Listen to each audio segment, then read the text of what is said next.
Hello, Foundations of Game Design students. Mr. Lang here. Whether you're in 1A or 1B, how we will be submitting assignments as well as you making a video of you speaking with a purpose, showing me around your project will be the same. So stick with me here.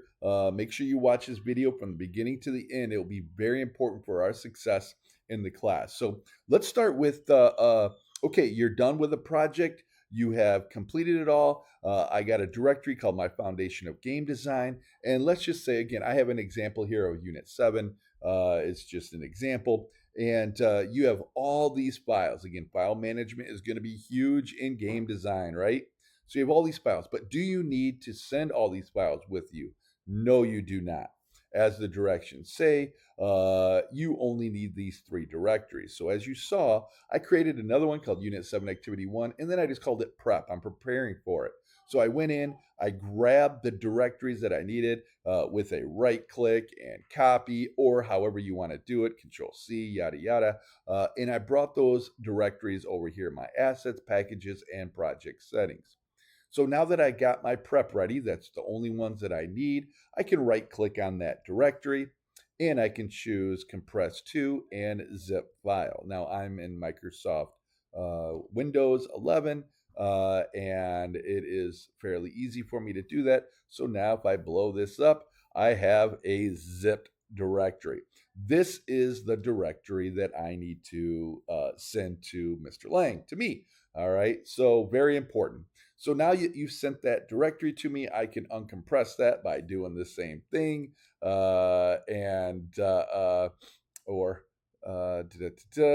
don't know why I'm showing this because I don't really need. Oh, there we go. Extract all, yada, yada. And then I'd be able to rock and roll. So, okay, so you just sent that to me. Now we're going to open up our game, open up our Microsoft Studio here, Visual Studio, have those ready. And then we need to record this. So I like to use Loom. You can use other resources if you like. This is a great online resource. I can make a video, I can share it. I don't have to change permissions. Mr. Lang is going to be able to view it no matter what. I'll have a link to this down below in this video or maybe above it. You'll find it.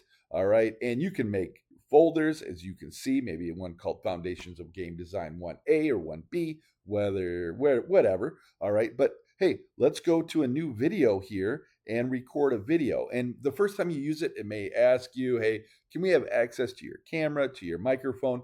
I don't need your camera on. I leave my camera off. All right. But we do need access to your microphone. I need to hear you speaking with a purpose. Very important goal at Gull Lake virtual program here. With that being said, I can hit start recording and it'll ask me, what do I want to record? I want to record that entire screen. I need to see everything. Now, if you're using a computer with multiple monitors, you're going to want to choose that monitor that you are going to record with. So make sure you pay attention to that. So once I click the screen that I want to share and click share, it's going to give me a countdown, drum roll. And I always wait to make sure that this is starting to count up. And then I will jump into my game. And this is where, again, I need to have you show me around your game a little bit. Show me around what you had to do for this specific assignment. All right. Very important. Play it.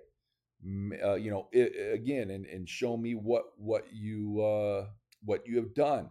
All right. Another thing, and again, it may take a little bit. And the big reason why I'm doing this, because man, it takes forever for a lot of these files to open up and stuff like that. So show me what you have done. I'll hit stop here. And you can see that I have my assets open, but whatever that assignment asked for, any scripts or scenes or settings or anything, you need to go over. So again, if one of my scripts are here in my Microsoft Visual Studio, you need to go over that part of the program that you completed. I will be looking at the directions to make sure that we have completed the requirements for all of our assignments. So very important, go over your code, speak with a purpose. Again, you got 5 minutes, so that should be plenty of time for you to do it if you're using Loom. But again, make sure you are explained to me. Yes, I did. I added this. I added that. This makes my guy or my sprite do this or that, or one of my assets to do this or that. Whatever it is, if you added a sound effect, anything, you need to show me that. All right. Well, I hope that is cool. Well, actually, okay, here's my Loom and it's going right along. All right. I'm going to hit stop sharing on that. It brings me to this location here, and I'd want to change the name of this. So I'm going to call this Foundations of Game Design.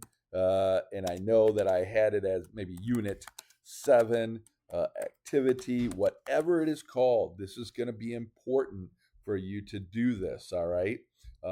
And then all you need to do is choose this button right here to share it. All right. And you will submit that link to me. It's copied. Let me just show you what it's going to look like. I'm going to open up a guest profile. So that way we know it will be visible. And again, that's why I like Loom. It's just very easy to use, very easy to share documents. And boom, there it is. I'll be able to view it. And if I click play, get Loom for free and hit play and get my speakers on. And then I will jump files to load up and stuff like that. Part of the program that you completed. I added this. I added that. This makes my guy or my sprite do this or that. Starting to count up. And a great application. All right. And it will store those for you on your Loom libraries. You saw that I had a great Loom library there. So, all right. Well, I appreciate you guys. Again, this will be a very important step for all of our projects. Have a great one, you guys. And I'm so grateful you are my students.